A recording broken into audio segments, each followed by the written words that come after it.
year 2022 budget hearings for the Legislative Branch Appropriations Subcommittee. It is also my first hearing as chairman of the subcommittee, and I look forward to working with my new ranking member, Senator Braun, and the distinguished members of the subcommittee in crafting responsible funding legislation that supports the legislative branch. We also anticipate that we will be joined by Chairman of the Appropriations Committee, Senator Leahy, which highlights the importance of the issues we are discussing today.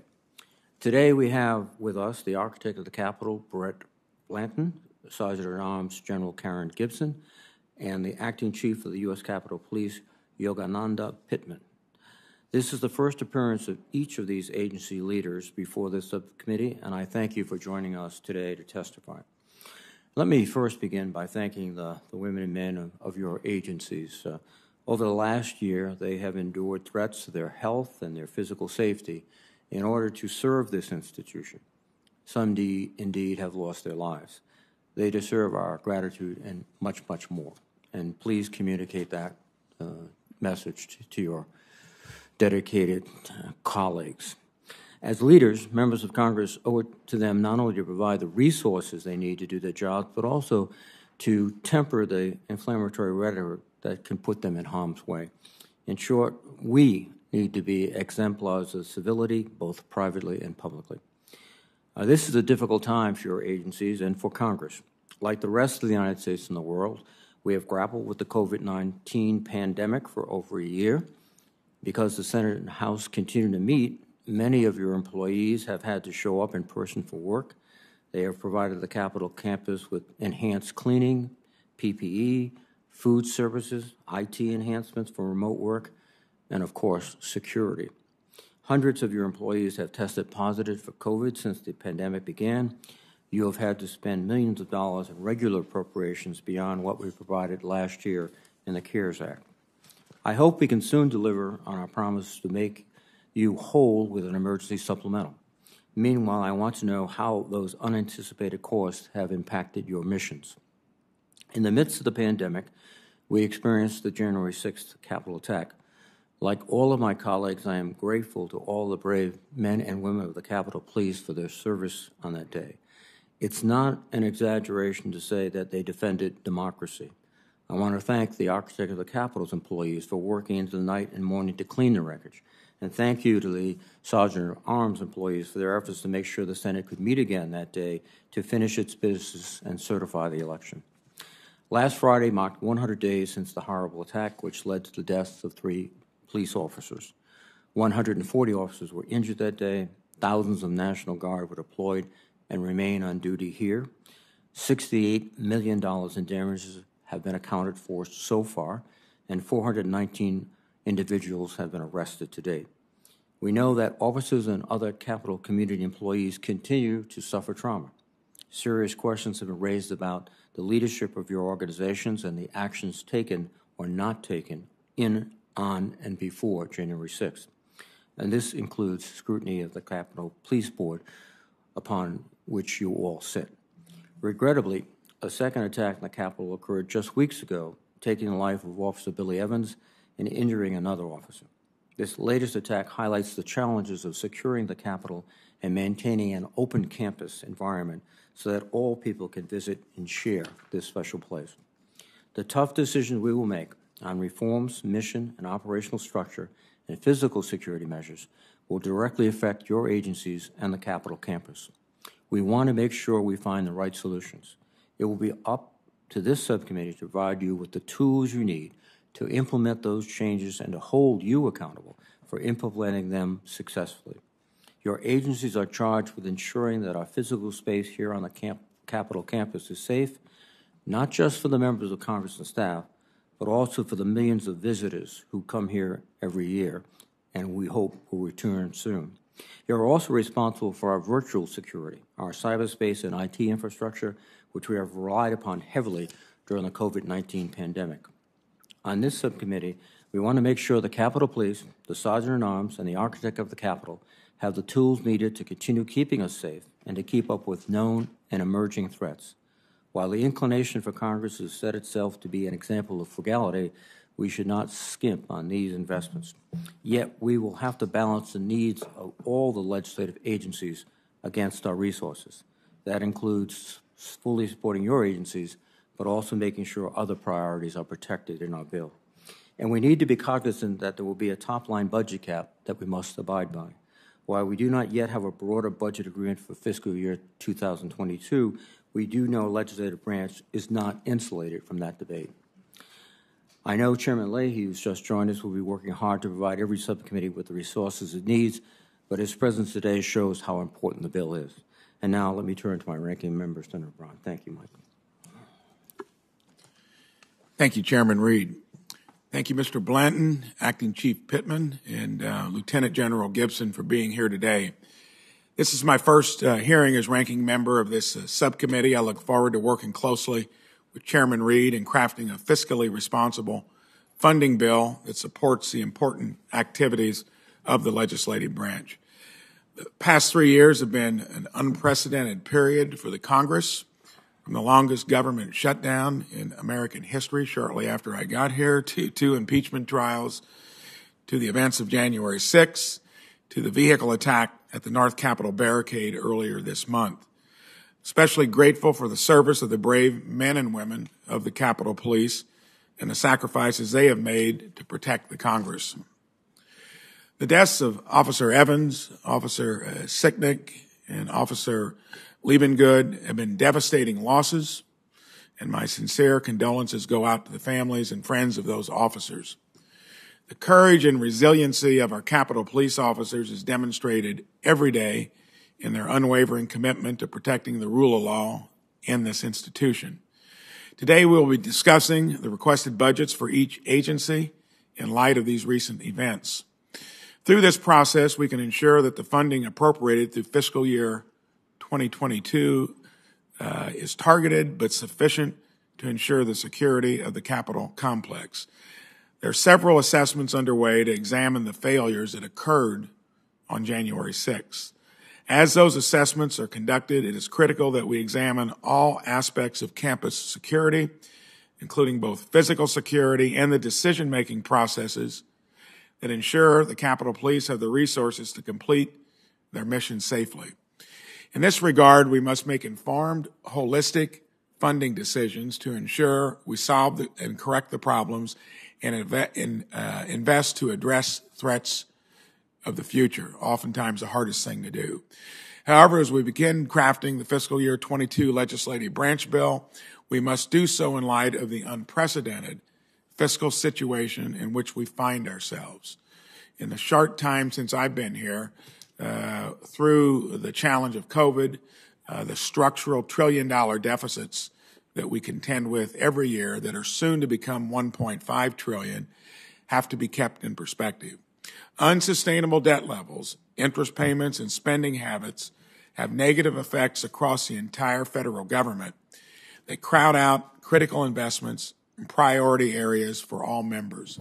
Coming from a school board, a state government, but mostly running a business for 37 years, we've got to start keeping in mind for future generations that just because this is a federal government and we don't have a balanced budget amendment, that we've got to be a better steward of our country's resources, because it would be derelict not to do so for future generations. As appropriators, we have the duty to make fiscally responsible investments that take all of those considerations into account. I'm confident Chairman Reed and I will continue to work together in the long-standing tradition of bipartisanship of this subcommittee, and that we will enact a fiscal year 2022 funding bill in regular order. Thank you again to our witnesses for being here. I look forward to your testimony. Thank you, Mr. Chairman. Thank you, Senator Braun, and I look forward to working with you to get this task accomplished. Thank you very much. Chairman Leahy, would you like to make some comments? Well, I know we're short on time, so I won't, other than to say that, one, I appreciate you and Senator Braun doing this, and of course, you and I worked together to transfer about $10 million to have an assessment made, and I was glad to do that. But I really feel strongly we got to have an overall assessment of what we need, what went right, what went wrong. In case we have something like this again, and I want to see that before I sign off on more money. We're fortunate to have wonderful police force and leaders, but we also know we got some gaps. We want one to have an open capital, but we want a secure capital. So I'll work with the two of you, and thank you very much for doing this. Well, thank you very much, Chairman Leahy. And now I'll ask our witnesses, beginning with Chief Pittman, to give a brief opening statement of approximately 5 minutes. The written testimony of each witness will be printed in full in the record. Let me advise everyone there's a vote scheduled for 2:20, but it's my intention to get through all the witness testimony, and then we'll make a decision whether we recess briefly or we continue the hearing. Chief Pittman, please. Chairman Reed, Ranking Member Braun, and members of the subcommittee, thank you for the opportunity to present the United States Capitol Police budget request for fiscal year 2022. The department appreciates the subcommittee's continued support, ensuring that we have the resources that we need. Joining me here today are some members of the department's executive team, Acting Assistant Chief Sean Gallagher, Chief Administrative Officer Richard Braddock, and our Deputy Chief Administrative Officer Dominic Storelli. The USCP has a unique role in policing. We are the only law enforcement agency responsible for protecting Congress, the U.S. Capitol complex. We detect, investigate, and prevent threats made against congressmen and women in Washington, D.C. and across the country. Our personnel are highly trained and deeply committed to our critical mission, and our mission, however, has become more difficult. In the first 4 months of this year, we've had a 65% increase in threats against members compared to 2020. From 2017 to 2020, there was a 119% increase in the total threats and directions of interest against members, with the majority of the suspects residing outside of the NCR. As the nation well knows, the Capitol complex is also a target.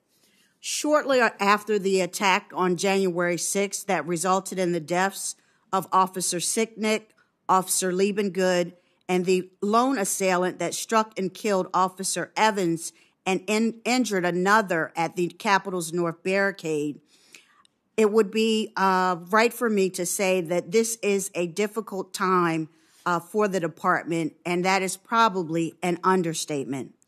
Our officers are still resilient. They are strong, and this department will come out of this stronger. The USCP is steadfast in ensuring that an incident of this nature will never occur again, especially with the realization that the possibility of a similar incident occurring in the current environment is a very real and present danger. The events of January 6 demonstrate that the department must build its capabilities to adapt quickly. It must plan for the unknown. This will require a significant investment in staffing, training, tools, and information gathering resources needed to meet the dynamic and ever-changing security challenges, including the rising threat of domestic terrorism.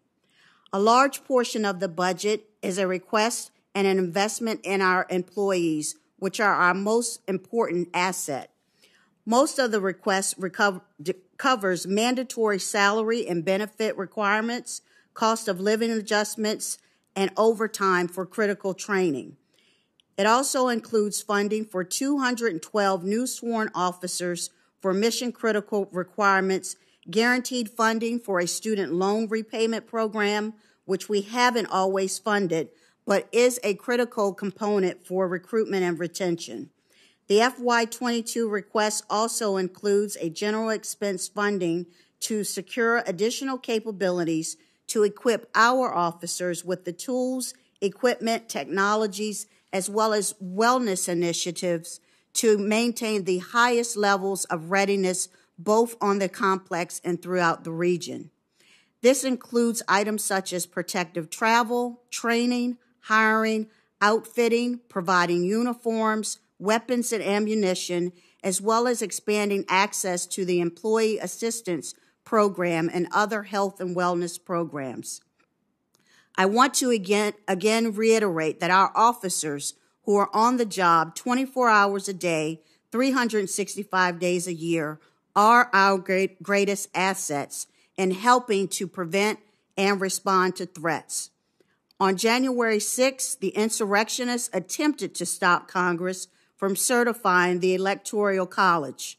Due to the heroic actions of USCP officers with the assistance of our law enforcement partners, the rioters were prevented from accomplishing their goal.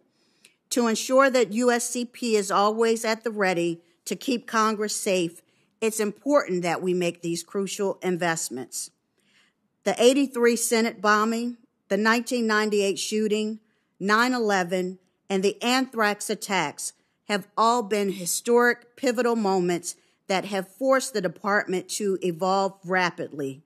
January 6th will no doubt be another. Again, I appreciate the opportunity to discuss the department's FY22 budget requests. I also want to acknowledge your staff, who I know are in constant communications with the department's team, working to understand our needs to ensure that they are met. I would be pleased to answer your questions that you may have at this time, and thank you. Thank you, Chief. Mr. Blanton, please.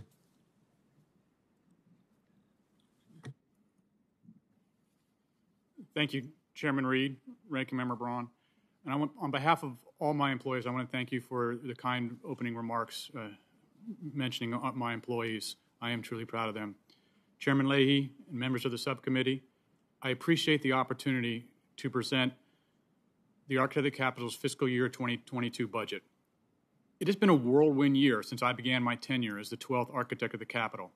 In that time, I've been amazed by the level of commitment and professionalism displayed by our staff. We have been in pandemic operations for over a year. We supported 4 lying in state or honor ceremonies. We survived the breach on January 6th, and we successfully prepared and supported a presidential inauguration.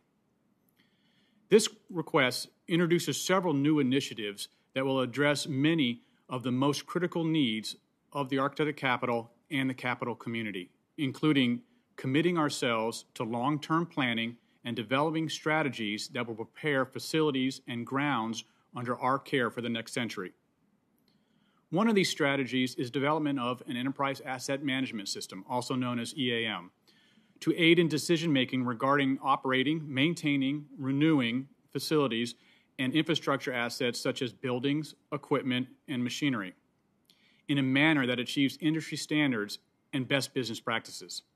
Coupled with a commitment to better ensure our request is aligned with expected service levels, we will use EAM to proactively administer maintenance-based strategies, reduce deferred maintenance backlog, restore reliability, reduce long-term costs, and provide a system to forecast resource requirements to ensure assets meet the expectations of the congressional community. Numerous studies have shown that the ISO 55000 EAM system that we will implement has a return on investment in under 5 years.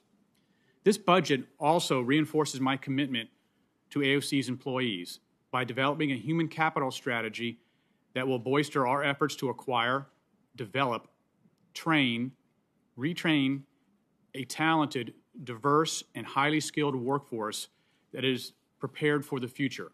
We aim to transform AOC's human capital landscape by ensuring workforce readiness, closing skills gaps, and maximizing employees' talents, skills, and competencies. Now, the campus has a deferred maintenance backlog of $1.8 billion. The FY22 capital budget seeks to address over $78 million in deferred maintenance needs and also invests almost $90 million in projects that renew or improve aging infrastructure, such as fire alarms, campus intrusion, ADA compliance, environmental systems, and electrical distribution. In total, over 80% of the construction dollars requested address our backlog. The AOC's risk-based project prioritization process identified $171.5 million for capital projects. Of this, 92.7 or 54% are projects that did not receive funding in fiscal year 21. This includes projects to address identified fire and life safety deficiencies stemming from the lack of building-wide sprinkler system in the U.S. Capitol building, which would bring it to code compliance. If not funding, the building remains at risk of flame spread in the event of a fire. In addition, the lack of funding for a full sprinkler protection system leaves the Capitol building reliant on fire departments to suppress all but the smallest fires, jeopardizing life safety as well as the historic assets. The agency also requests funding for critical utilities distribution projects at the Capitol Power Plant and off-site facility. Funding is required for Phase 5 of the refrigeration plant revitalization program, which will remove 40-year-old piping and provide additions to the older West refrigeration plant equipment to bring it up to date. Earlier this year, chilled water pipe broke and spilled over 200,000 gallons of water a day. It impacted servers and congressional recording studio spaces. Phase 5 of the refrigeration plant revitalization is imperative to prevent a complete shutdown of various congressional operations if another pipe breaks. Off campus, we need to replace aging refrigeration units with dual-use, energy-efficient units within the data centers to reduce the risk of interruption to daily operations, reduce energy consumption, and reduce our carbon footprint.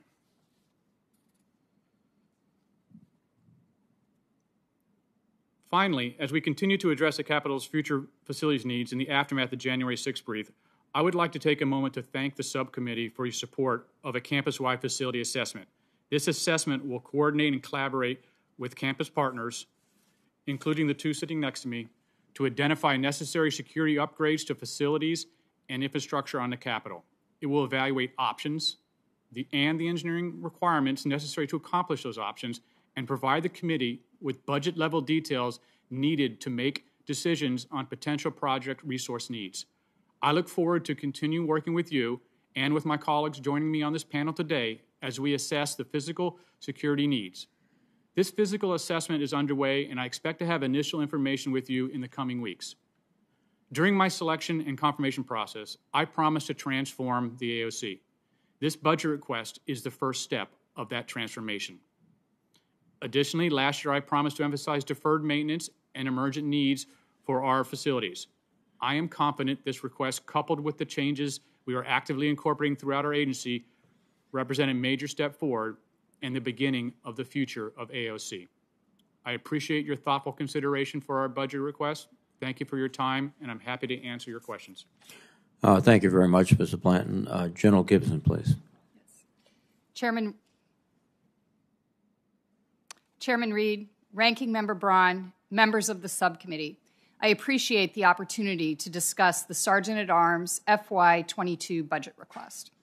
I have served as the 42nd Sergeant-at-Arms for 30 days.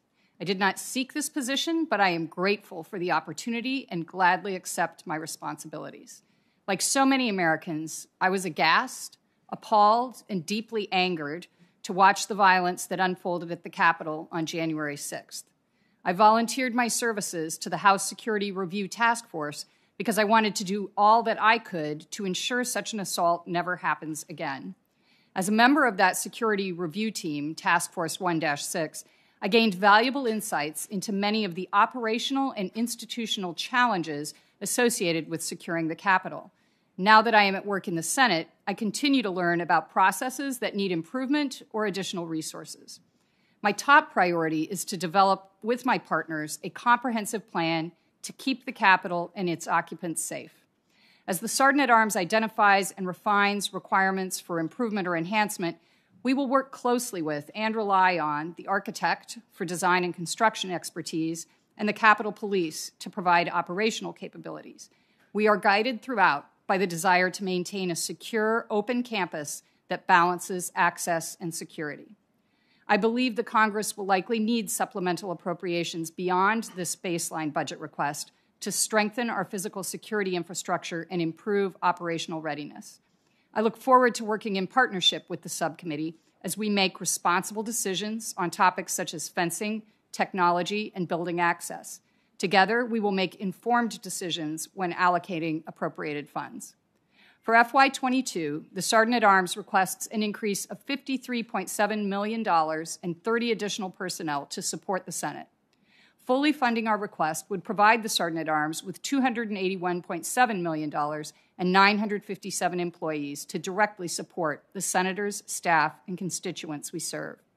The majority of this requested increase will support the Senate's business continuity and disaster recovery needs. For instance, when the COVID pandemic hit last spring, the Sergeant-at-Arms incurred $2 million in unanticipated costs to support Senate operations during the ensuing quarantine, expanding IT bandwidth and buying needed equipment to quickly transition to virtual hearings and a remote work environment.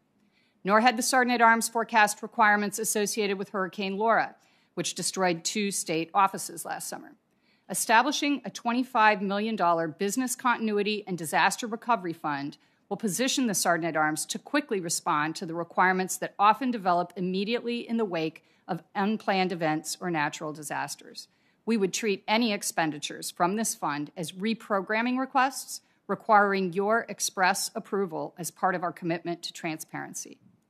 Of the 30 additional FTEs requested, 14 respond to the increased level of threats against senators' physical security, as mentioned by Chief Pittman. These new hires will coordinate with the Capitol Police, as well as local, state, and federal law enforcement, the House Sergeant-at-Arms, and executive branch partners to improve threat intelligence and information sharing capacity. Their coordinated efforts will help us plan against and better prepare to respond to threats. That said, the Senate's most persistent threats are in the cyber domain, with daily intrusion attempts by increasingly sophisticated and aggressive cyber adversaries. This budget supports Year 4 of the Sergeant-at-Arms' proactive work to detect, react to, and, when needed, recover the Senate network from advanced cybersecurity threats. 11 new hires will support the Chief Information Officer, strengthening the resiliency of our IT systems, improving the quality of applications developed for Senate users, and expanding capacity to respond to help desk requests and equipment needs. 5 new hires will provide additional services for the Senate community. I appreciate the subcommittee's support for an FTE we forward hired this fiscal year for the Employee Assistance Program, as well as a second FTE request. 2 licensed counselors joined the EAP this month, responding to increased demand for their services. Thanks to your support, the EAP remains a free and confidential resource to the Senate as we collectively navigate our way through challenging circumstances. Finally, 3 additional FTE will improve the quality of our acquisition packages, support Senate staff in utilizing new technology, and implement a customer-focused parking management system. I mentioned the Sergeant-at-Arms work to transition to a remote hearing posture as part of the pandemic response. By the end of the week, the Senate Recording Studio will have produced 390 remote or hybrid remote hearings. Given the importance of technology to our functions, the Sergeant-at-Arms is coordinating with the architect and the Committee on Rules and Administration to replace the audiovisual equipment and systems in Senate hearing rooms that is near or past the end of its serviceable life. We'll replace critical equipment in 3 hearing rooms this fiscal year, including Hart 216, which repeatedly lost audio during the confirmation hearing for Justice Barrett. We request $5 million for the next phase of this long-term effort. I will close by saying that as I begin my 2nd month in this job and familiarize myself with our diverse Sergeant-at-Arms operations, I am impressed daily by the professionalism and commitment of the women and men who work behind the scenes. We are committed to honoring the Senate's rich traditions while embracing innovation to better secure and support the Senate's operations. I am ready to answer your questions, and thank you for your support. Thank you, General Gibson. Let me begin with a question for all of you, and I'll start with Chief Pittman. But all of your agencies are responsible for protection and security of the Capitol. That means anticipating threats and preparing for those threats. But each agency plays a different role, but you must coordinate to effectively protect the Capitol. So this is a foundational question for my benefit, if not my colleagues.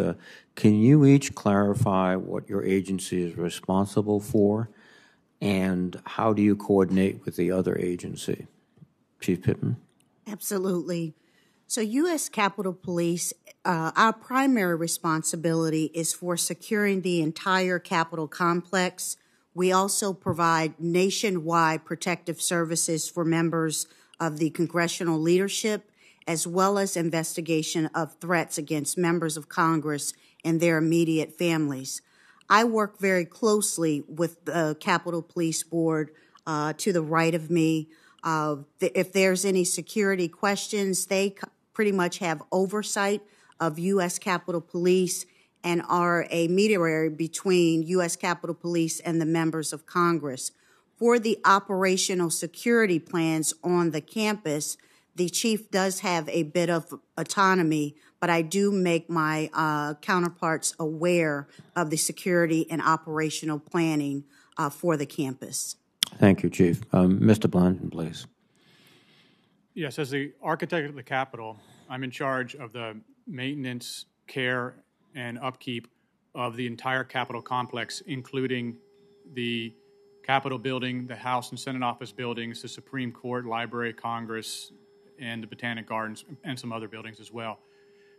As relates to the Capitol Police Board, my primary role is to advise the board on the physical implications of security decisions on infrastructure and to plan, design, and construct security infrastructure projects that are appropriated by Congress. Thank you. And General Gibson, could you indicate your responsibilities and coordination? Certainly, Senator. So I am solely responsible for cybersecurity of the Senate IT infrastructure, and I am responsible, I believe, for securing senators, the staff on the Capitol complex, and the home offices. I do not command or direct the operations of the Capitol Police or others who perform the physical security and protection of those members, staffs, and officers. Rather, I exercise oversight and provide guidance to the Capitol Police through my authorities as a member of the Capitol Police Board. I coordinate and communicate Senate security priorities to the Capitol Police and to the architect. I coordinate as necessary with external agencies like the Federal Air Marshals. I fund, install, manage, and monitor safety and security programs at the home offices, and I provide training to staff and members on emergency response, preparedness, and continuity or contingency response. Well, let me follow that question up and start with General Gibson. Have the events of January 6th caused you, and I think it has, to rethink your responsibilities and the coordination mechanism? All roads, based on your testimony, seem to lead back to the Capitol Police Board. And your experience, General, would suggest, and also I think Mr. Blanton and the Chief, that in a crisis, committees don't function very well. And we have to prepare for crises. So could you comment on what changes you think should be enacted in responsibilities and coordination? Certainly. So I think the Capitol Police Board, and perhaps we'll have additional questions, Senator, on the Capitol Police Board. I definitely think you need the Capitol Police Board, and largely as it's currently constituted. There are some improvements that could be made in terms of responsiveness and transparency. That said, I do think there need to be mechanisms by which the Capitol Police Chief can seek additional assistance in an emergency without having to get the permission of the Capitol Police Board. And in fact, the Capitol Police Board, the councils from all of our offices are working together to draft language to that effect, whether that might result in a regulation that's issued by the Capitol Police Board or legislation, but some kind of language that would permit the Capitol Police Chief in exigent circumstances to request the emergency assistance that's required. Mr. Blanton, your comments. Thank you. And I do agree as well that there needs to be much more transparency and accountability in the Capitol Police Board. I also concur that as currently constituted, it can be an effective board with some changes that are made. When it comes to the role of physical infrastructure, one of the key outcomes to me is that we need to look across the entire campus comprehensively at our physical infrastructure. And in doing so, that includes other entities that we support as the architect of the Capitol, that are in the Capitol complex, that aren't necessarily under the purview of Congress, such as the Supreme Court. And so that is why we requested the transfer authority for those funds to do the comprehensive security assessment, to look at the entire campus so we don't have weak spots in some locations and harder spots in other locations on the Capitol complex. Thank you. And Chief Pittman, please. So the mission for U.S. Capitol Police has not changed. It has expanded. And I do agree with General Gibson in her assessment that the U.S. Capitol Police Chief should have a bit of autonomy in a crisis situation. Naturally, the events of January 6th have left greater needs not only for our workforce, but we've also changed our security posture on the campus. So that we know that in a crisis situation, time is not always going to be on our side. And it is my belief, along with the leadership at U.S. Capitol Police, that we are fighting for everything we can to make sure we put our workforce, our officers, in the best positions to defend the U.S. Capitol, so they can essentially protect the members of Congress. With that said, we've been working closely with the members of the Capitol Police Board to come up with some language so that the Chief of Police can have the right or autonomy to at least solicit the help of the D.C. National Guard in a time of crisis. I'm going to turn So it we're and run the continuing vote. to work through those challenges to grant the police chief that authority. And I believe that through the partnership with myself and the board, we will be able to come to a healthy resolution so that we can provide the maximum support for the workforce as well as for the police. Thank you, Chief. I'm going to recognize Senator Brown and also ask him to run the show while I run to the vote, and I will be back very quickly, Senator. Thank you. Thank you, Mr. Chairman. This will be for Chief Pittman and General Gibson. It's my understanding that this week the Capitol Police Board made a determination to put the outer perimeter fence back up in expectation of potential activity around the Capitol grounds. While the decision was later reversed, this would have been the first time the outer fence, I think, was redeployed, and I think it would be helpful to understand the decision-making process. Chief Pittman and General Gibson, can you let me know, let this committee know what informed the decision-making process, and then also address why oversight committees were not consulted in advance of either decision? So I don't mind starting, General, if it's okay with Go you. ahead. Okay. Thank you, sir, for the question. So naturally, since January 6th, U.S. Capitol Police hearts have been extremely heavy. As you know, sir, we've lost 3 officers in a 3-month period of time. I've gone around to roll calls and talking to my officers who are traumatized since the events of January 6th. And I've always shared with them that I believe that law enforcement is a calling, and like any calling, one must be prepared.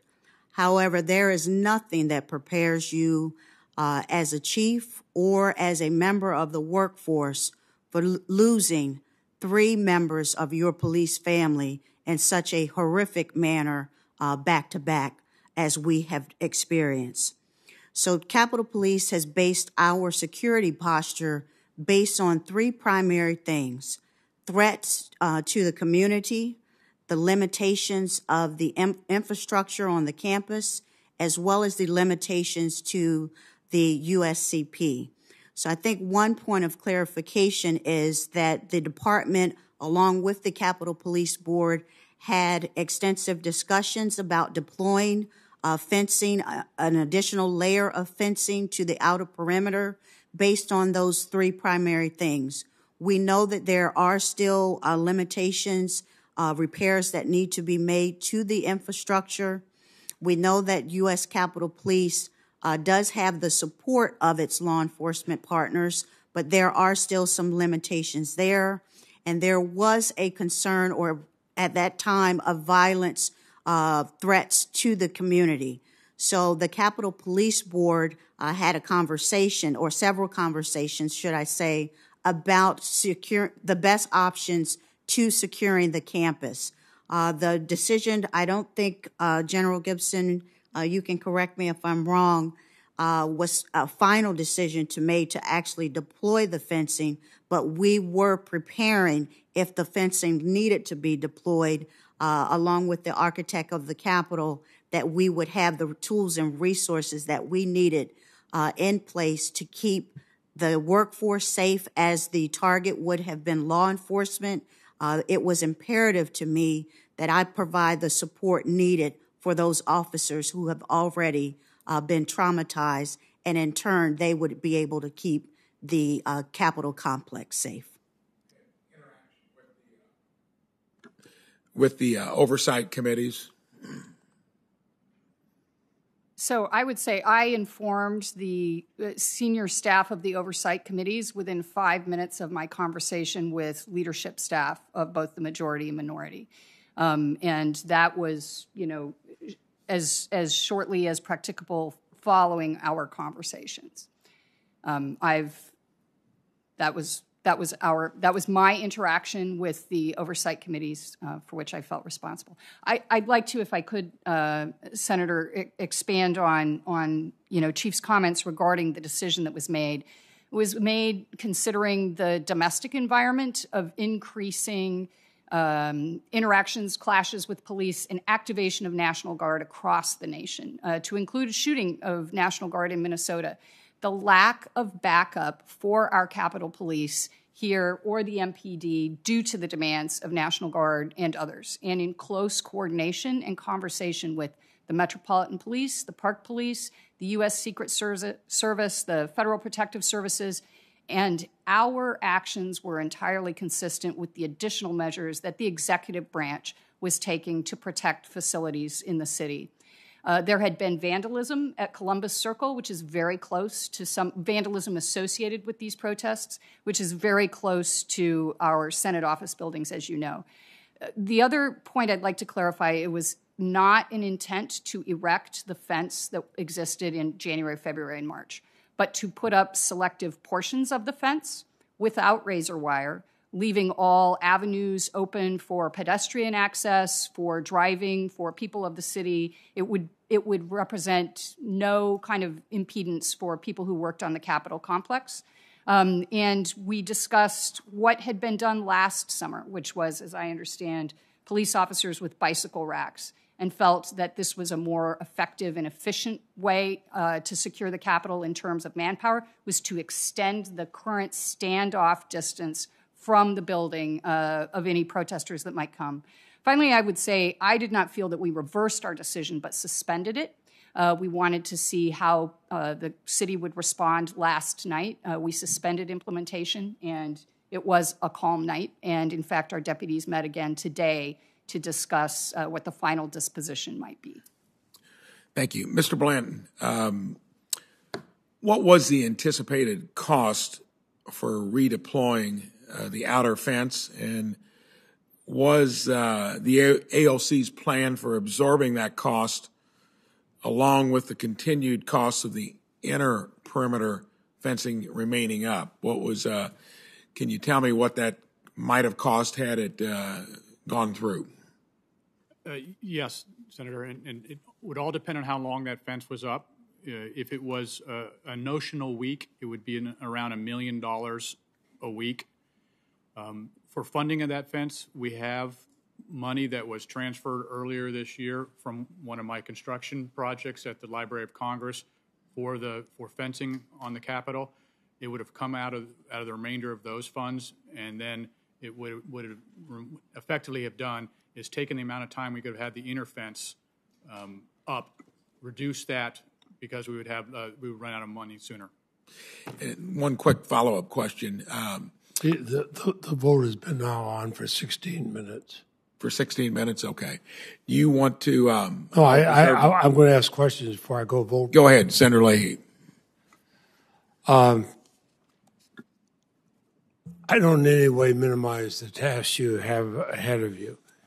I've been here for this is my 47th year.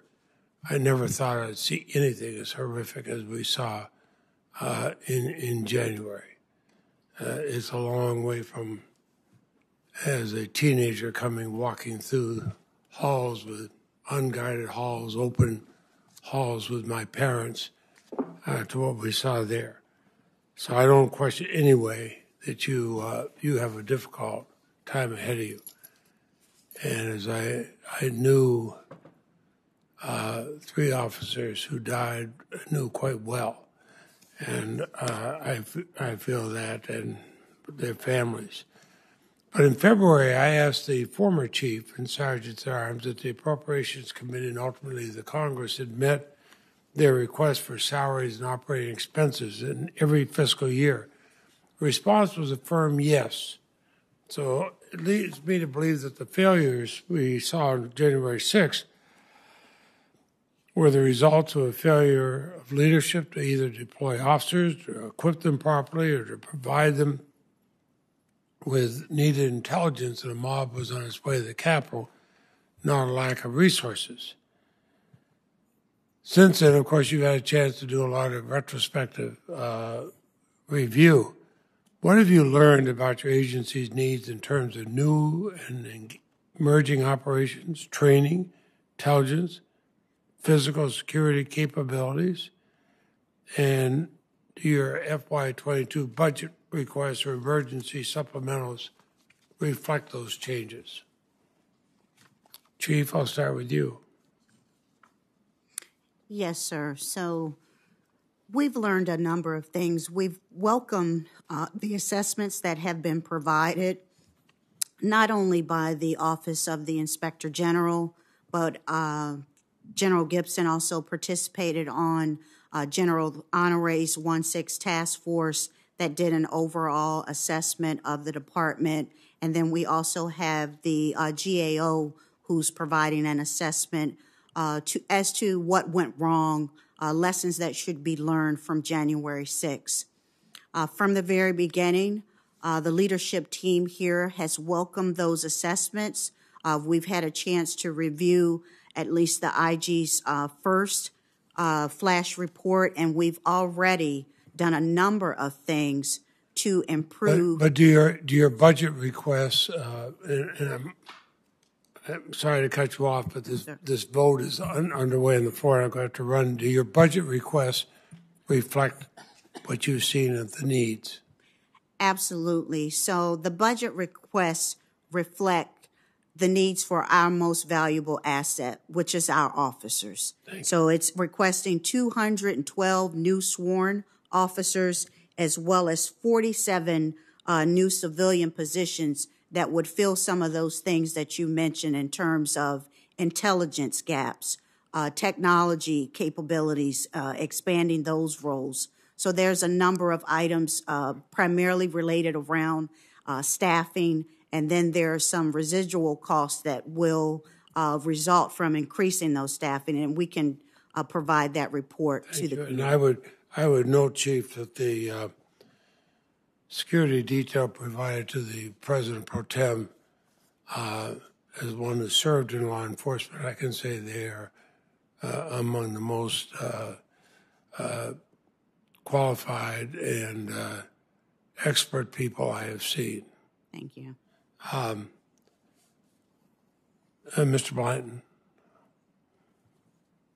do your budget requests, emergency supplemental, meet the requirements you have? So my FY22 budget request does not meet the requirements of the capital community. They wouldn't. But and with the supplemental, yes, it would for the known threats that are identified currently. Okay, thank you. And you will let us know if that changes? It will be informed by the comprehensive security assessment that we are doing, and then we will notify Congress as we get additional information. Thank you very much. General? My answer would be much the same as the architect's. If our FY22 budget in and of itself is not sufficient, but if we were granted a supplemental that will include some of the things we've identified with the architect in terms of garage doors, tunnel doors, repairing windows and doors, as well as the potential to possibly expand secure workspace that's available to the Senate community that protects the Senate, that those two together would be sufficient, and certainly we would let you know if it were not. And we, as I mentioned before, we approved a transfer of $10 million to the AOC for what they do. I'm going to submit my other questions, Chairman, for the record, but just so that you all know, I believe in a Capitol as open as we can safely. We're the symbol of democracy.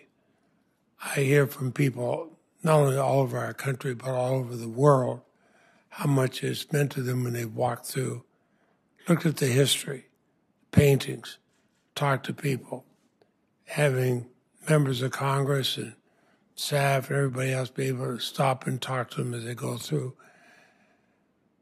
And I've also been in countries where they don't have that freedom. And it's a marked difference. I want us to have the freedom. I want the security, but I want the freedom. We got to rely on you folks to do that.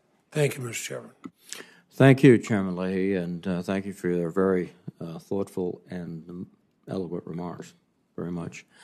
Let me return again to ask questions regarding the ramifications of the January 6th. It exposed sort of the lack of coordination not only internally but externally too, with particularly police departments and other law enforcement agencies. So, Chief, have you adjusted your coordination and your day-to-day relationships with other law enforcement agencies, federal, local, et cetera?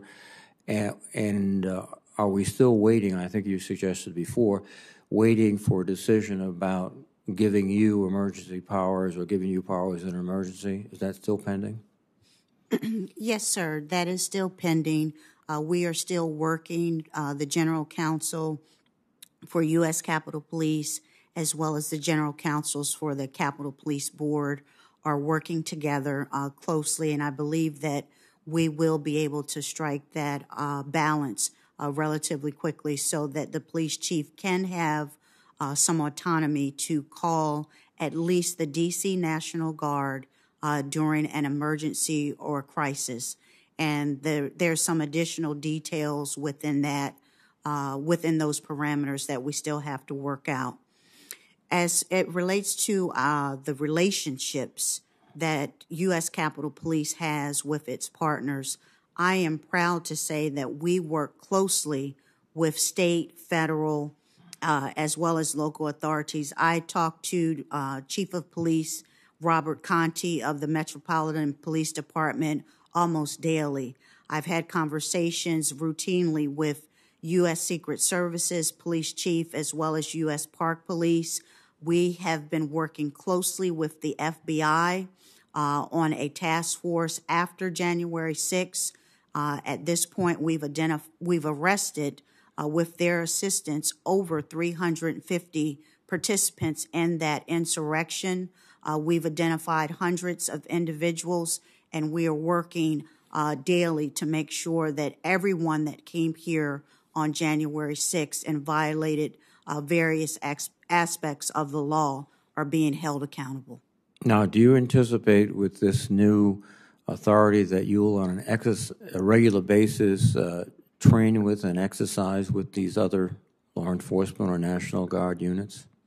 Yes. So the Capitol Police has already expanded its training capabilities. Right now, we are training our workforce along with the National Guard. We recognize that that was a training gap and vulnerability.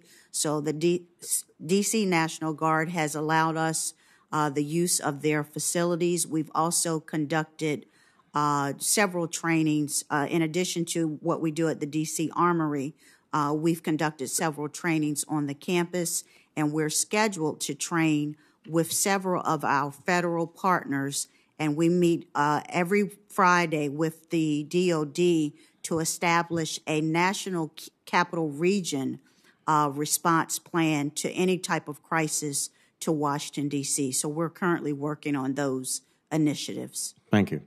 And General, Yes.